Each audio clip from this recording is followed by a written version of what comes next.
有请第3位主题演讲嘉宾，来自 Magic Lab 创意总监、星云奖科幻作家 Stewart， 掌声有请。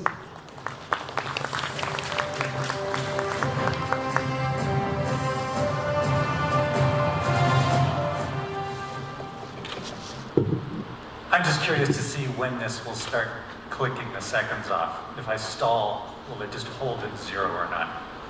All right, my name is Stewart, and I'm here to set a new trend in dressing to match your PowerPoint slides. Other people will claim that they did it first, but you were here, you know. I used to be a science fiction writer, and then a number of curious things happened, and I became a different kind of writer and designer, and I'm going to talk a little bit about that today.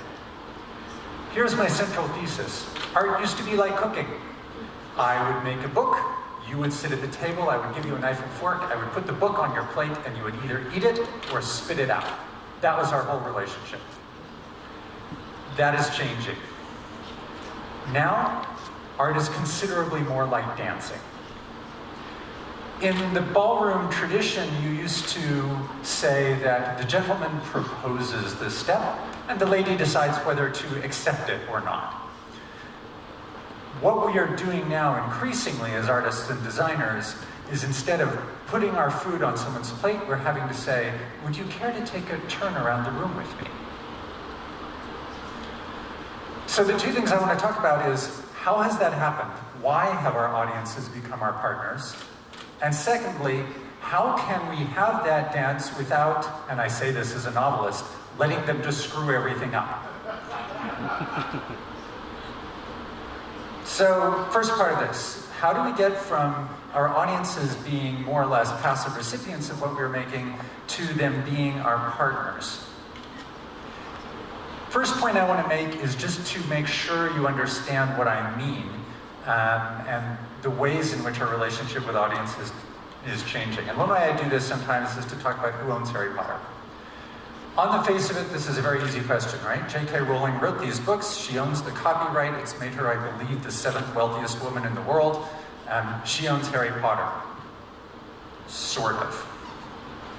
However, there are, in the first 5 Harry Potter novels, 717,020 words. I would have done letters, but British editions have a U and it throws everything off. If you go to fanfic.net, which is one fanfiction site, it's not the biggest one, Archive of Our Own is bigger, and it's not any of the Harry Potter specified ones, there are more than 750,000 complete stories on the one website in the world of Harry Potter. J.K. Rowling has not only written less than 1% of all the words about Harry Potter, J.K. Rowling has written less than 50% of the words ever read about Harry Potter. She does not control that world in the way that even Tolkien controlled his world. She has ceded some of that power to the audience, as we all have. And I know you're all with me in saying, how can we make this stop? Okay, we can't make it stop, so we're going to have to live with it. We are after the Magna Carta. We are post-constitutional artists. Why is that happening? Simple answer, technology is redefining how audiences act. Here's the first part. Audiences talk all the time. We did the opening ceremonies here 24 hours ago. How many people have made a new WeChat friend in the last 24 hours?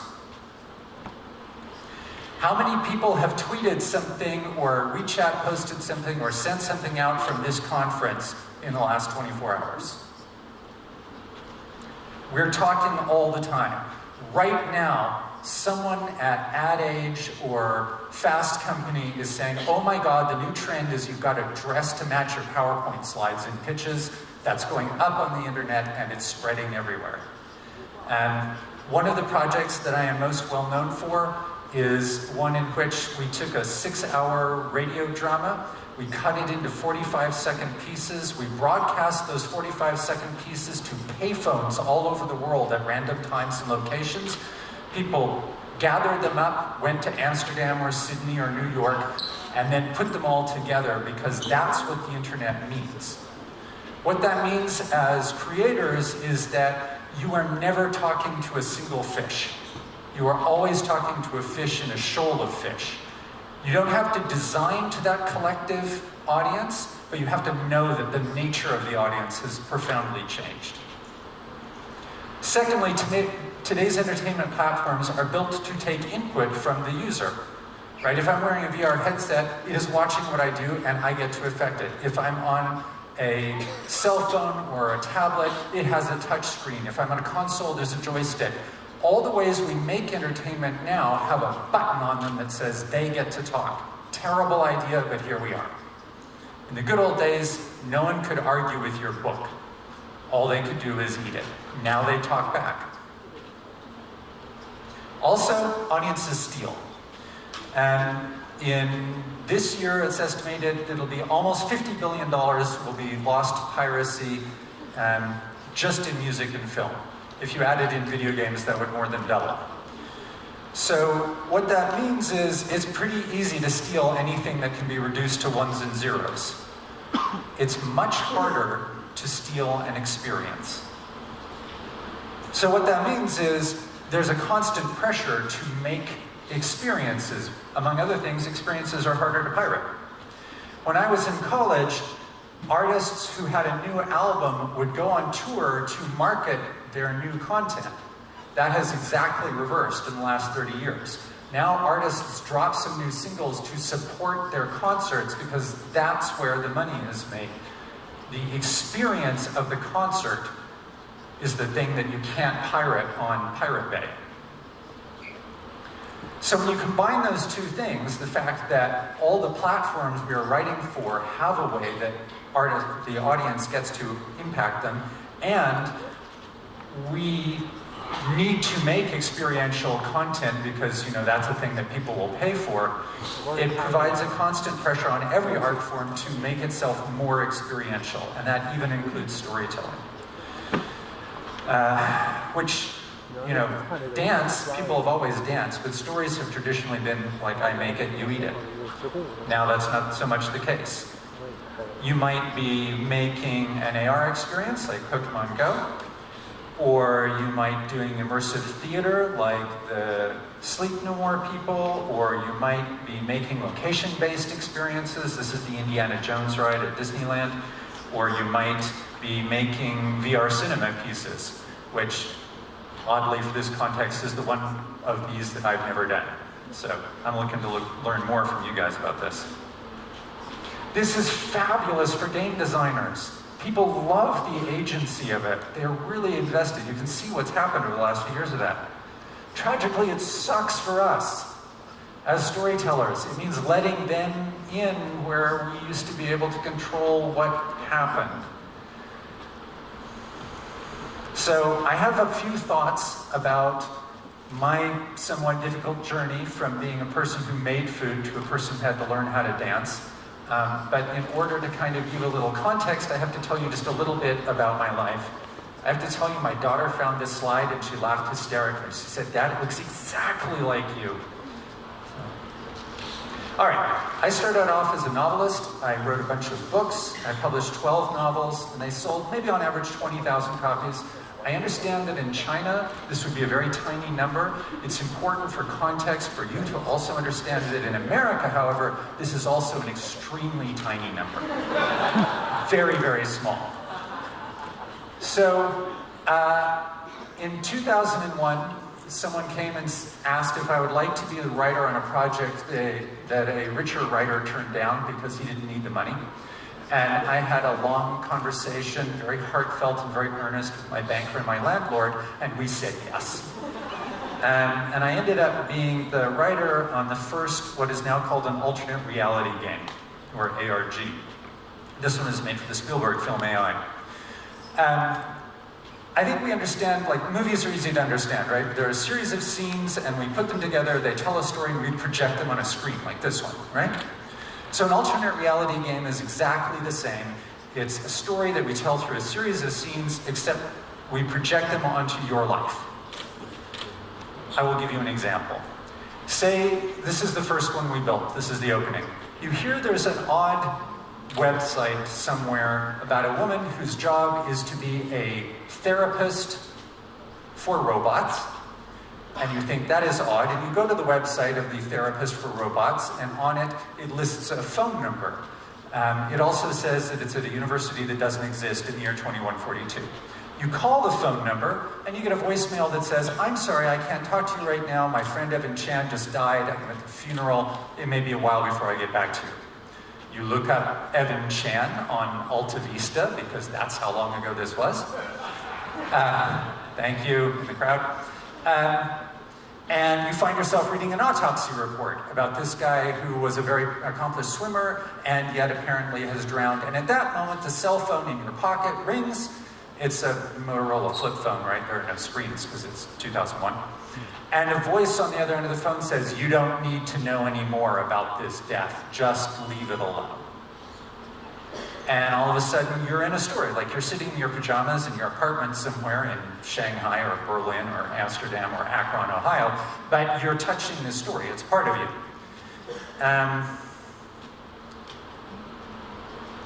It's an interesting example. Kent was talking about the printing press, and the printing press makes a certain kind of story. The alternate reality game, I believe, is formally the kind of storytelling the internet wants to do. The internet does not distinguish between text or pictures or music. It's all ones and zeros to the internet. And what this kind of storytelling does is, in the old days, we used to make a movie, and then we'd find people to come to our movie. The content was the center. This is a Copernican revolution in which the audience member is at the center, and we use whatever kind of content we want to get to them. But you see how we're getting back to the dance? We're not just making the food, we have to make the lady happy, right?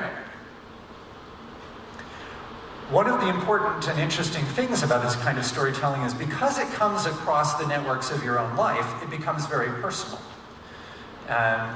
You may have a cousin in another city who you rarely see, but you send texts to, you send email to, you might see a little video clip every now and then. Well, the characters in an alternate reality game talk to you in exactly the same way. They come to you in the same way.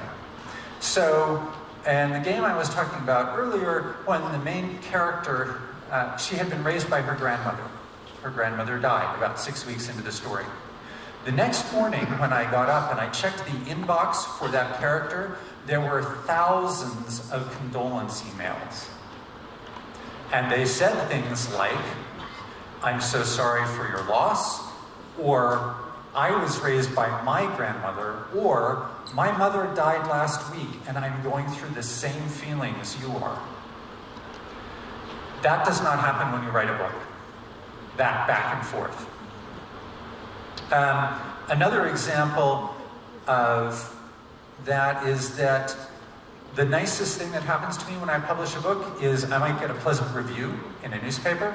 I've won a couple of awards. That was nice. When I make these big alternate reality games, I get invited to weddings.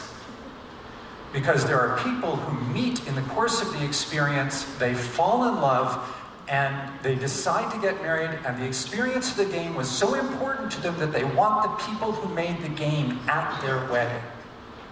And, mazel tov. So, no pressure, guys, but that's the bar. If you're making experiential content and doing experiential storytelling 10 years from now, and you haven't been invited to a wedding, you need to find a new line of work.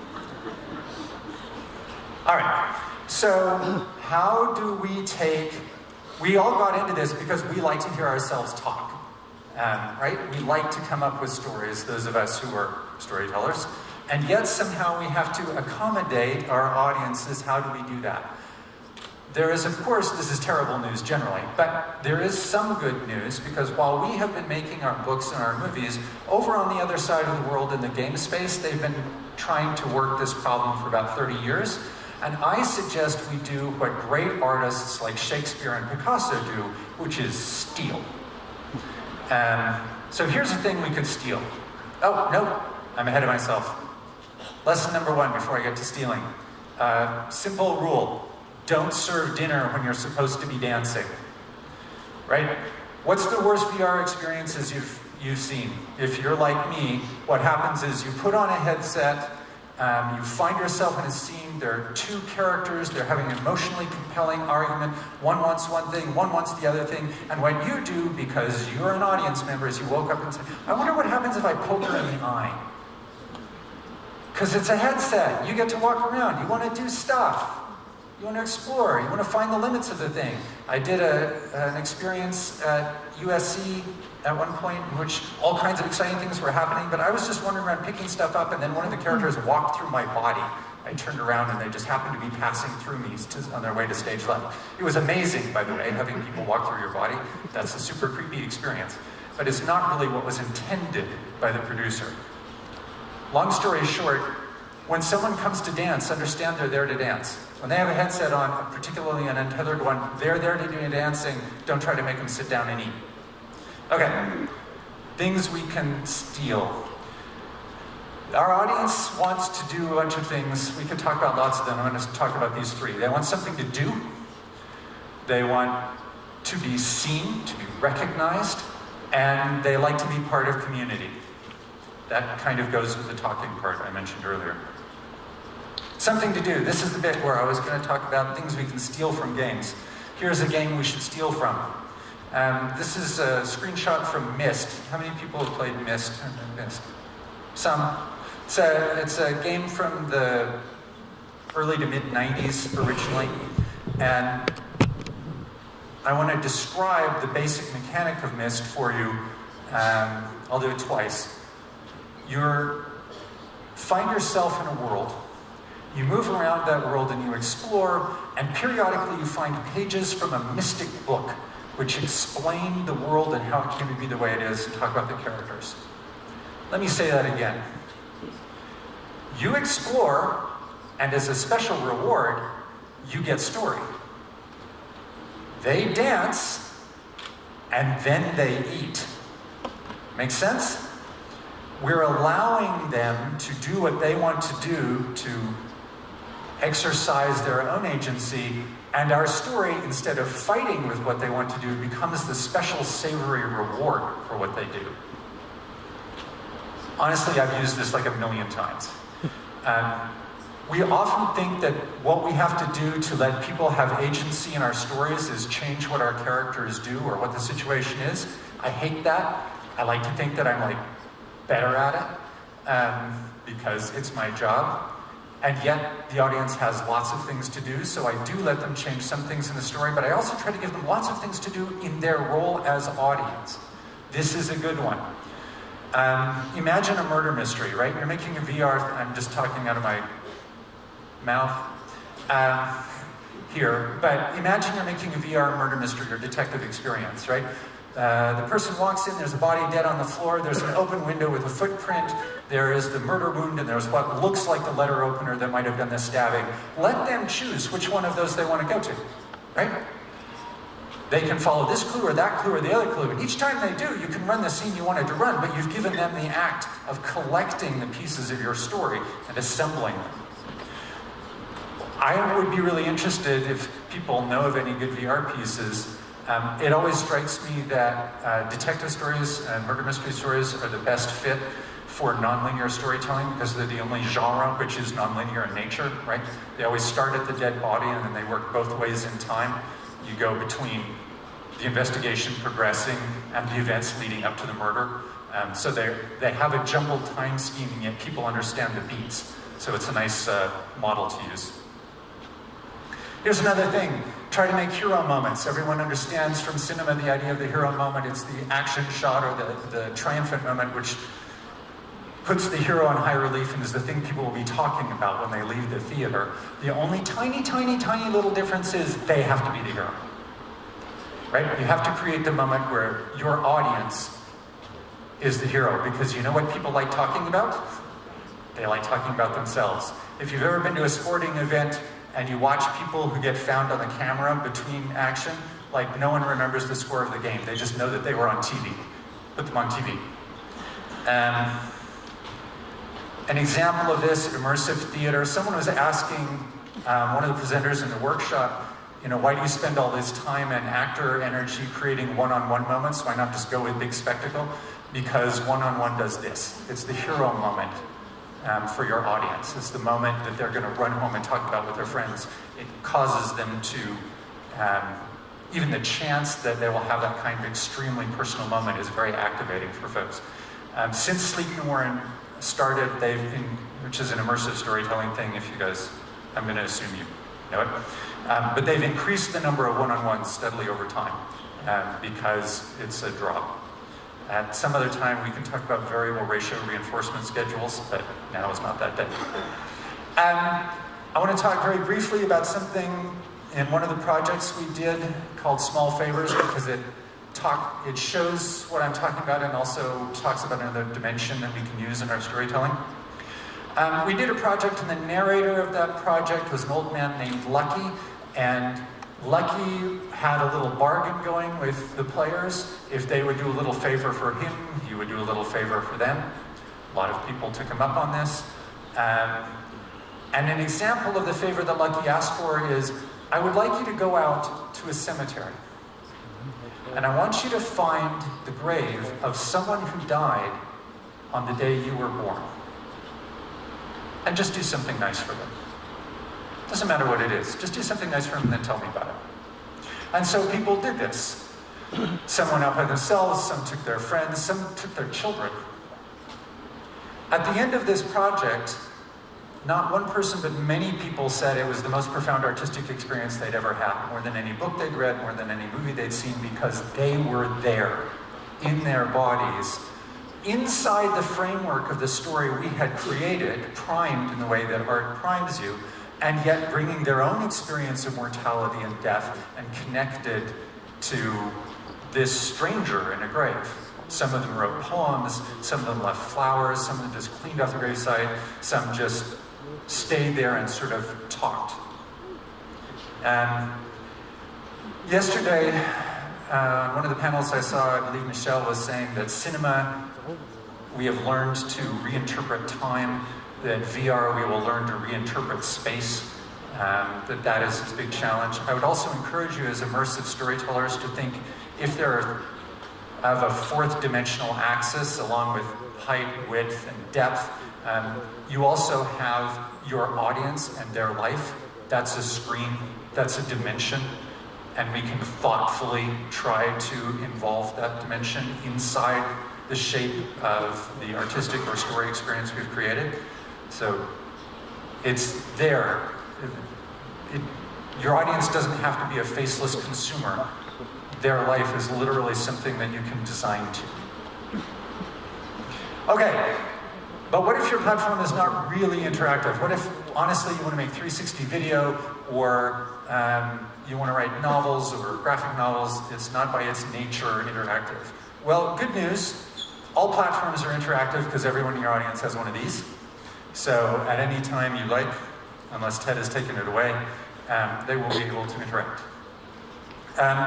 After I had done the first couple of the big alternate reality games, I went back and I wrote a book, trying to think what it would be like to go back to write a book, but write a book that had a little more dancing as well as the dinner. So I wrote this thing called Kathy's book.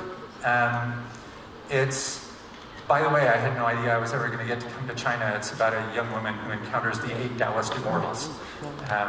So, yay!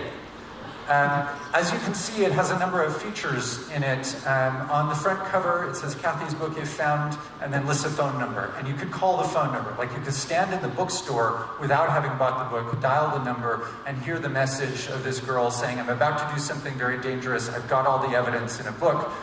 If something happens, tell people. You open up the book, and indeed there was lots of evidence in it. You can see in the little package there were like birth certificates and restaurant menus, and perhaps you can just make out here, there's the picture of the boyfriend who dumped her that she tore up, but it's got his phone number on it, so if you put the picture back together, you can get that.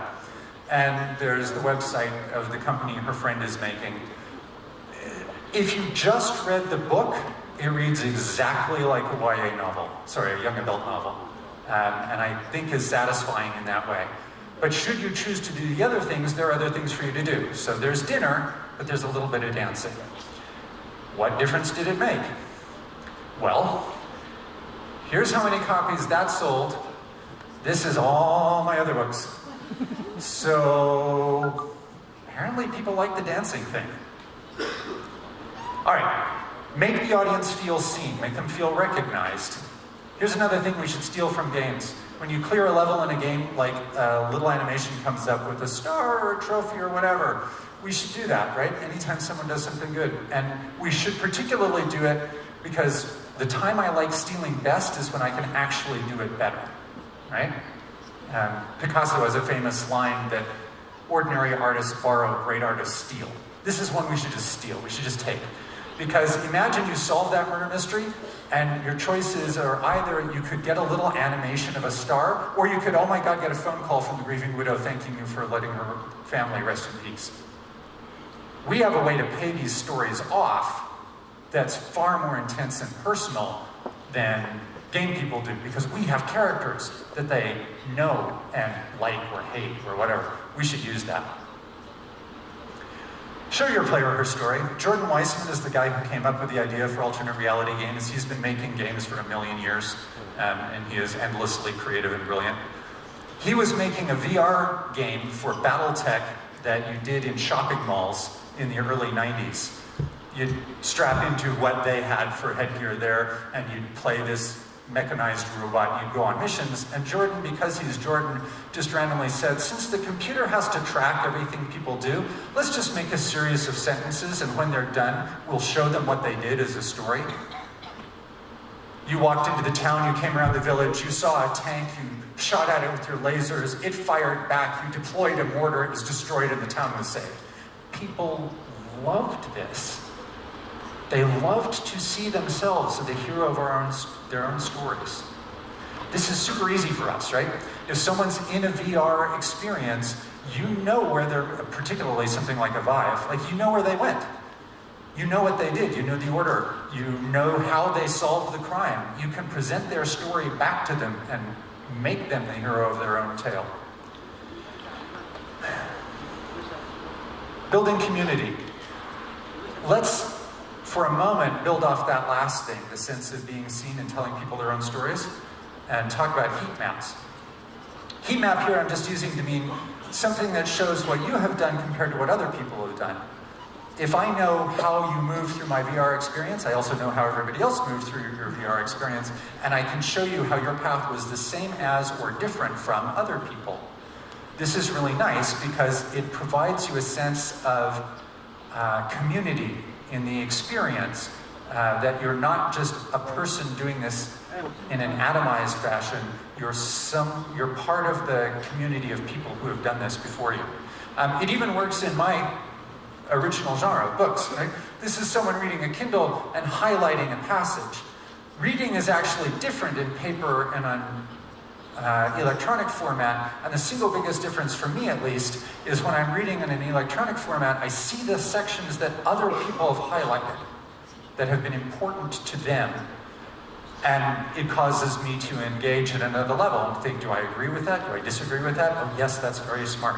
It makes reading, which is a fundamentally isolated activity, feel like something we do in community. And isolated activities we do in community are the hallmark of this age of the world. That's what Facebook means. That's what live tweeting the Oscars mean. We are a school of fish, living our individual fishy lives, but always in the context of the shoal. All right, some very obvious things. When you have fans, if you are so lucky, please do respect them. Listen to them earnestly and hard. Do not do what they tell you to do, but listen very carefully. And make it clear that you have listened. They will not always be right. But it's important to know, and sometimes it will tell you interesting things. To link this back to the power that audiences now have, a couple of years ago they made a movie of Ghost in the Shell. 20 years ago, if you made a movie of Ghost in the Shell and you cast an A-list star like Scarlett Johansson in the role, that would be a huge win. Now, because she was not Asian, the audiences became offended. They used the power of their network to spread that sensation, and they actually notably influenced how that film was received in both critical terms, fan engagement terms, and ticket sales. A little thing in the middle, give them spotlight when you can. If press comes to you, and you are so lucky that press comes to you to talk to you about your thing, point them to a fan, let the fan talk. It does a couple of things. One, fans are very genuine fans of your work, are very good evangelists and do not appear self-interested. And secondly, it shows that you listen and know who they are. Right, last thing, this is just a super obvious one, and I'm sorry for doing something so elementary, but it's hard actually for me to remember all the time. Make it easy to share. Whatever you're doing, if you give someone a hero moment, make it easy to talk about if you can, if there's a way to do that. Okay, so having gotten to this point, what is the sort of thing that we might do next? What is the future of immersive storytelling? I have a couple of thoughts. Let's go back to this. This is not changing anytime soon. The audience's share of and control of the entertainment space is only going to grow. And this isn't just to say I think everyone should make alternate reality games. This is to say 10 years ago, if you wanted to watch a show, you had to come Tuesday at 8 to see a show that aired at Tuesday at 8. Nobody watches television Tuesday at 8 anymore. They watch it whenever they want, wherever they want. Many of the people in this room 10 years ago were laughing about people putting movies on phones because that was so dumb. Well, that's how the movies happen now. What does this mean? That people are going to increasingly want their experiences to be convenient? Well, I suspect in North America, we use the phrase home theater to imply it's like a home cinema. You've got a bigger and bigger television screen and a bigger and bigger set of speakers. I think in the future we're going to see home theater that's home theater. It's like the stage, right? It is a playhouse. Your living room is the globe. On the left, this is a... I'm being very careful to show no particular pair of augmented reality glasses.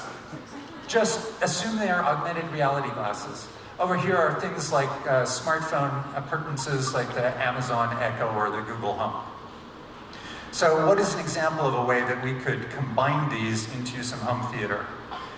I'm hoping you will solve a problem for me, or rather, you will solve a problem for yourselves. When my daughter turned 11, she came out of her bedroom with tears on her face because she had not gotten a letter from Hogwarts telling her that she was going to be a wizard. She had known that she probably wouldn't, but the actual reality of her 11th birthday coming and there being no letter was enough to bring her to tears. We can actually fix this now. You can fix it in the next 5 years so your daughters don't have to live that moment. I give this to you freely as someone who's been in the space a long time and been a parent, because you guys are young. So, how do we do that? Okay, with augmented reality technology, it's really pretty easy to have an owl fly into your room and roost on a chair rather than sticking its wing through the wall and hanging nowhere. We have a spatial awareness already, and having the ability to then drop a scroll out saying you were invited to Hogwarts, relatively simple. The next part, as your daughter, well, we'll take mine for a moment, Caitlin. As Caitlin is in her room, it is also, you can already, with apps currently in place, have your Amazon speaker in the living room call out, "Caitlin, Caitlin, Harry Potter needs your help." And she can hear that. And when she goes into the living room, she can meet a character. And when she talks to that character, we now have dramatic advances in text-to-speech and other chatbot type things that make it possible to have increasingly real conversations with characters. I don't know how many of you have gone to the website of a company called Lyrebird, but I recommend that you do, L-Y-R-E Bird. 3 20-somethings from Montreal decided to do text-to-speech completely differently and trained a model up on a series of audiobooks, and oh my God, it sounds like people talking. That is a huge difference for someone like me who authors the content. But if you have to keep bringing actors back into a studio to do re-records, it makes the cost of making lots of audio content prohibitive. There is no reason we cannot combine these things so that your daughters are talking to a house elf in her living room who will then teach her how to cast spells, because we can use the sensors on a totem or in a Vive to determine whether she swishes and flicks her wand appropriately, and we can use the mic in her phone or the Alexa system to determine whether she says Wingardium Leviosa in just the right way. All of those things we can actually make happen. When I was a kid, all I wanted to do was go to Middle Earth or find a door in a wardrobe that would take me into Narnia. Well, you can build that door. And you should build that door. Summary. Right now, someone at JWT in New York, it's the end of the day and they're going into a meeting and they're rushing around saying, "Oh my God, put Johnson a new set of clothes. These ones don't match his PowerPoint slides." Because 30 minutes has passed since there was time for someone to tweet that up on the web. The message I would like to leave you with as we enter this world of sort of collective audiences and more engaged dancing as well as dining is reasonably simple. With immersive storytelling, you might think of it as the artist supplying the content, the audience having an experience, and those things being shared out to the community at large. And that's all I got.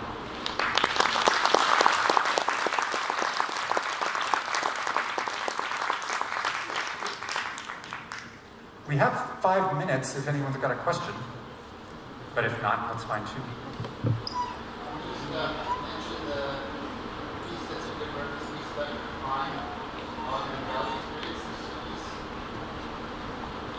I'll mention the piece that I think is a good reference point for your reference point about crime drama playing out in augmented reality. I think it's a good reference piece for a lot of people to watch. It lives on the HoloLens today, and it's a piece called Fragments. And it's about 4 to 5 hours of playtime, and you live inside a crime drama, crime novel. It's been one of those pieces that's been very important to me as I start to learn about how to build story inside your living room. It's a good reference point. That's awesome. We were actually building a CSI thing for Microsoft like 15 years ago, and it's fun to see it come all the way down. The visuals are very good. The acting is pretty good. A little bit school playish because of the curve that it's on right now, but it achieves the objective, and the visuals are really interesting, and HoloLens maps your room really well, so the ground truth feels really good, like it really feels like it's happening in your environment. So it's worthwhile if you get a chance to look at it. Thank you. That's really interesting. Anything else? We done? All right. Thank you. 好的，谢谢非常感谢我们今天的主题演讲的第3位演讲嘉宾。